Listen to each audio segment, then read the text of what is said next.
بسم الله الرحمن الرحیم. د ورډپریس دویم درس ته درته ښه راغلاست وایم. په دې هیله چې ټول روغ جوړ اوسئ. په تیر درس کې ما تاسو د ورډپریس په اړه مختصر معلومات درکړي وو. هیله دی چې په هغې درس پوه شوي یاستئ. په دې درس کې به زه تاسو سره څلور موضوعات شریکوم چې ورډپریس زده کړې لپاره کوم سافټویر ته ضرورت لرئ، سافټویر له کوم ځای څخه ډاونلوډ کولی شئ، سافټویر څنګه انسټالولی شئ، او هم ورډپریس د لومړي ځل لپاره څنګه کنفیګر کړو. نو راځو درس شروع کوو. د ورډپریس زده کړې لپاره تاسو درې مهمو سافټویرو ته ضرورت لرئ: براوزر، ویب سرور او هم ورډپریس سافټویر. ښه راځو ووایو چې دغه درې مهم سافټویر تاسو له کوم ځای څخه ډاونلوډ کولی شئ. لومړی خو براوزر دی. براوزر کیدای شي حتما ستاسو په کمپیوټر کې موجود وي. راځو دغه نور دوه ووایو چې ویب سرور او هم ورډپریس له کوم ځای څخه ډاونلوډ کړو. تاسو خپل براوزر خلاص کړئ. په یو آر ایل کې wordpress.org ولیکئ. wordpress.org. زه به دا لینکونه په ډسکرپشن کې هم تاسو ته پرېږدم. له هغې وروسته ګیټ ورډپریس باندې کلیک وکړئ.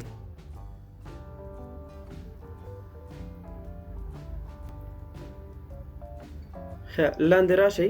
دلته لیکلي دي ډاونلوډ ورډپریس. تاسو به څه وکړئ؟ ډاونلوډ ورډپریس باندې به کلیک وکړئ. اوس به څه وشي؟ ډاونلوډ لینک به تاسو ته درکړي. تاسو به اوکې باندې کلیک وکړئ. ډاونلوډ به څنګه شي؟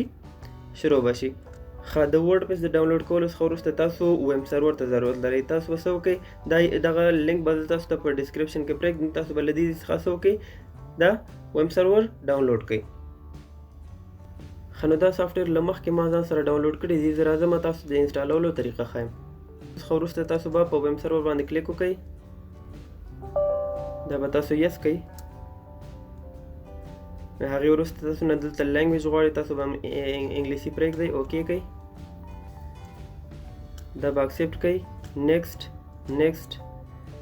دلته تاسو ته وایي چې په کوم ځای کې انسټالول غواړئ. ګوره زه دا په همدې سی کې پرېږدم چې سی ډرایو کې ما څنګه کا انسټال کا. نیکسټ نیکسټ انسټال. ښه، انسټالیشن لږ وخت نیسي. تاسو به ورته انتظار وکړئ.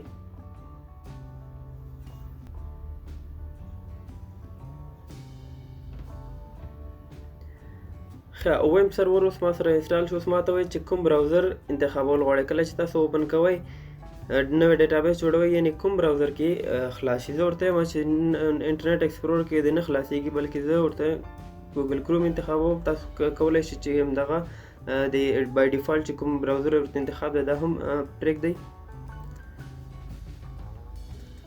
زه راځم ګوګل کروم ورته انتخابوم. بل ما ته وایي چې ټیکسټ ایډیټر همدا نوټ پیډ پرېږدئ. زه ورته وایم چې یس.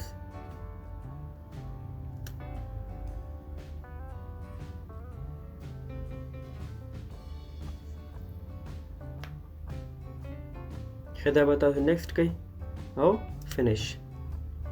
ویب سرور څنګه شو؟ انسټال شو. ګوره دا آیکن یې ډیسکټاپ په سر باندې راغی. اوس زه څه کوم؟ اوس ورډپریس چې کوم ما ډاونلوډ کړی دی دا څنګه کوم؟ ایکسټراکټ کوم. ډبل کلیک کې تاسو په دې باندې دا همدلته ایکسټراکټ کړئ. ښه، د ایکسټرا کولو څخه وروسته تاسو به څه وکړئ؟ فولډر ته ولاړ شئ. دا ټول به انتخاب کړئ. انتخاب څخه وروسته کاپي. اوس به چېرته یوسئ؟ په کوم په ډرایو کې چې تاسو ویب سرور انسټال کړی وي هلته به تاسو لاړ شئ. اوس ما ویب سرور په سی ډرایو کې انسټال کړی. زه سی ډرایو ته ځم. ویب سرور www فولډر. دلته به تاسو څه وکړئ؟ یو نوی فولډر به جوړ کړئ. یعنې یو داسې فولډر جوړ کړئ چې تاسو پروجیکټ په هماغه نوم باندې نوموئ. نو زه څه کوم؟ رایټ کلیک، نیو فولډر. زه ورته نوم ورکوم چې ورډپریس. صحیح. په دې فولډر کې زه هغه فایلونه پیسټ کوم. ښه، د فایلونو پیسټ کولو څخه وروسته تاسو به له دې څخه ووځئ. خپل ویب سرور به رن کړئ.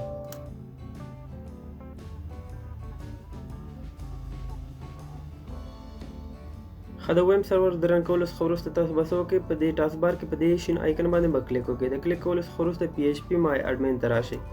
دا به براوزر کې اوپن شي. د اوپن کېدو څخه وروسته تاسو د نن دلته څه غواړئ؟ یوزر نیم او پاسورډ غواړئ. تاسو به یوزر نیم کې روټ ولیکئ او پاسورډ به خالی پرېږدئ. له هغې څخه وروسته په ګو باندې کلیک وکړئ. اوس په دې ځای کې به تاسو څه وکړئ؟ یو نوی ډیټابیس به جوړ کړئ. د نوي ډیټابیس جوړولو لپاره به تاسو څه کوئ؟ په نیو باندې به کلیک وکړئ. دلته به ډیټابیس ته یو نوم ورکړئ. زه ورته نوم ورکوم چې ورډپریس په کولیشن کې به تاسو دلته څه وکړئ UTF-8 جنرال CI به انتخاب کړئ لاندې راشئ UTF-8 جنرال CI له هغې وروسته کریټ د کریټ کولو څخه وروسته تاسو به دا همداسې پرېږدئ خالي به یې پرېږدئ یعنې کوم ټیبل به پکې نه جوړوئ اوس راشئ نیو ټیب ته نیو ټیب کې به تاسو وکړئ لوکل هوسټ سلش فارورډ سلش به واچوئ له هغې وروسته به چې په کوم نوم باندې تاسو پروجیکټ جوړ کړی وي هغه نوم به ورکړئ اوس ما نوم ورکړی و چې WordPress دا به انټر کړئ تاسو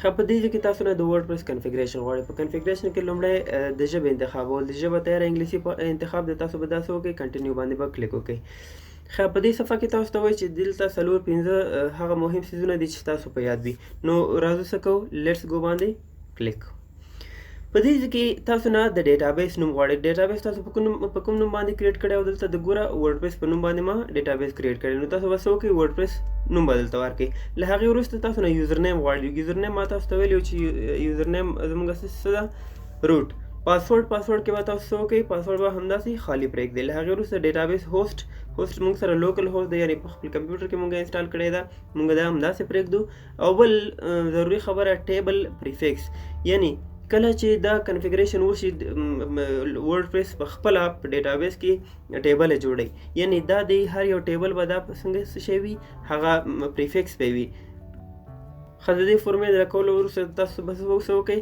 سبمیټ باندې به کلیک وکړئ اوس به درته څه وایي چې رن د انسټالیشن به تاسو وکړئ رن به کوئ ښه د WordPress انسټالیشن زموږ سره وشو اوس تاسو نه سایټ ټایټل غواړئ سایټ ټایټل تاسو هر څه ورکولی شئ خو زه ورته WordPress ورکوم دلته تاسو نه یوزر نیم غواړئ یعنې په کوم نوم باندې چې تاسو داخلیږئ زه ورته نوم ورکوم چې اډمین په دې کې تاسو نه پاسورډ غواړئ پاسورډ تاسو هر څه ورکولی شئ خو زه ورته یو پاسورډ ورکوم چې اډمین 121 دا به تاسو کنفرم کړئ په دې کې تاسو نه ایمیل غواړئ ایمیل به زه ورکوم دا به تاسو همداسې پرېږدئ دا به ډسکریج کوئ نه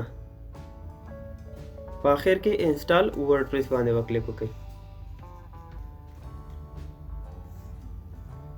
ښه دلته موږ ته وایي چې WordPress has been installed ستاسو یوزر نیم څه شی ده او پاسورډ مو څه شی ده تاسو به په یاد وي زموږ یوزر نیم څه شی ده اډمین زموږ یوزر نیم ده اوس به تاسو وکړئ په لاګین باندې به کلیک وکړئ په دې کې به تاسو خپل یوزر نیم ورکړئ یوزر نیم څه شی و اډمین و پاسورډ زموږ څه شی و اډمین @121 له هغې وروسته لاګین باندې به کلیک وکړئ تاسو ښه نو تاسو خپل اکاونټ ته څنګه شوئ لاګین شوئ دا ستاسو د WordPress ډیشبورډ دی